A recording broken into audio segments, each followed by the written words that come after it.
আর কিছুক্ষণের মধ্যেই তো মালয়েশিয়ার প্রধানমন্ত্রী বিমানবন্দরে অবতরণ করবার কথা রয়েছে। জানাবেন যে প্রধানমন্ত্রীকে স্বাগত জানানে কোন কোন প্রস্তুতি কিরকম নেওয়া হয়েছে এবং একই সাথে আইন শৃঙ্খলা পরিস্থিতি জানাবেন এবং প্রধানমন্ত্রীর সফরের বিস্তারিত জানাবেন।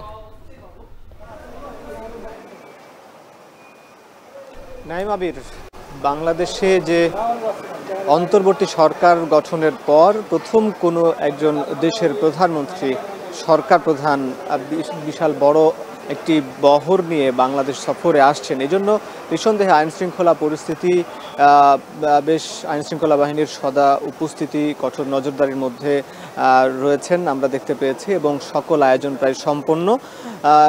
তিনি যখনই নামবেন অবতরণ করবেন তারপরে তাকে গান স্যালুট দেওয়া হবে এবং তারপর প্রধান উপদেষ্টা তাকে স্বাগত জানাবেন এবং তারপরে গার্ড অফ অনার দেওয়া হবে। যদিও এখন বৃষ্টি হচ্ছে, হয়তো গার্ড অফ অনারের প্রক্রিয়াটা বা খোলা মাঠে হবার কথা ছিল, কিন্তু সেটি এখন হয়তো আমরা শুনতে পেয়েছি যে সেটি কোনো অভ্যন্তরে কোনো একটা ইনডোর কোনো একটা জায়গায় সেই আয়োজনটা সম্পন্ন হবে এবং এইখানে তারপরে কিছুক্ষণ পরেই যে বহর সঙ্গীরা রয়েছেন প্রায় 58 সদস্যের একটি প্রতিনিধি দল বাংলাদেশে আসছেন।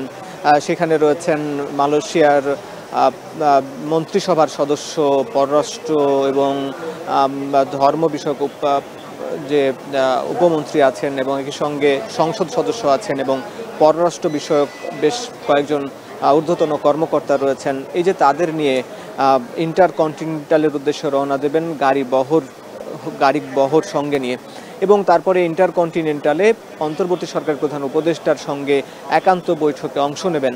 একান্ত বৈঠকে নিঃসন্দেহে তাদের যেহেতু আমরা জানতে পেরেছি দীর্ঘদিনের বন্ধুত্বপূর্ণ সম্পর্ক রয়েছে এবং বাংলাদেশে অন্তর্বর্তী সরকারের প্রধান হিসাবে ডক্টর ইউনূস শপথ গ্রহণের পরই প্রথম যে সরকার প্রধান বাংলাদেশকে স্বাগত জানিয়েছিল, অভিনন্দন জানিয়েছিল তিনি আনোয়ার ইব্রাহিম এবং তিনি প্রথমবারের মতন বাংলাদেশ সফরে আসছেন।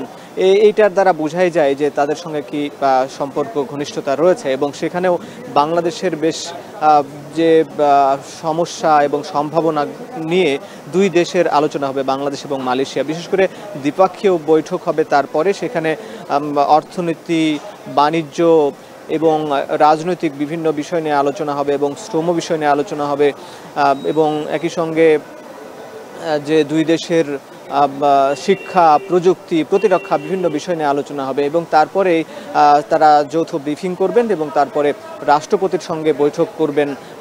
অন্তর্বর্তী সরকারের প্রধান উপদেষ্টার সঙ্গে বৈঠক শেষেই রাষ্ট্রপতির সঙ্গে বৈঠকে যাবেন এবং তারপরেই আবার তিনি মালয়েশিয়ার প্রধানমন্ত্রী আবার সংক্ষিপ্ত সফরে আবার তিনি তার দেশ মালয়েশিয়ার ফেরত যাবেন। মূলত এই সফর বেশ গুরুত্বপূর্ণ, কারণ দুই দেশের যে ব্যবসা বাণিজ্য আরও কীভাবে বাড়ানো যায়, যেহেতু প্রায় 200-250 কোটি ডলারের ব্যবসা বাণিজ্য রয়েছে, এটি আরও কীভাবে বাড়ানো যায়। শ্রম খাতে প্রায় 10 লাখ কর্মী, বাংলাদেশের কর্মী মালয়েশিয়ায় কাজ করেন, তাদের ভিসা জটিলতা সহ আর অন্যান্য সুবিধা কীভাবে বাড়ানো যায়, এই ব্যাপারগুলো নিঃসন্দেহে আলোচনা হবে। এই ছিল নাইম আবির এই এয়ারপোর্ট থেকে। কিছুক্ষণের মধ্যে ঢাকা অবতরণ করবার কথা রয়েছে মালয়েশিয়ার প্রধানমন্ত্রী, সেই বিষয়ে ঢাকা বিমানবন্দরের যে প্রস্তুতি তার সবশেষ জানছিলাম। এবারে অন্য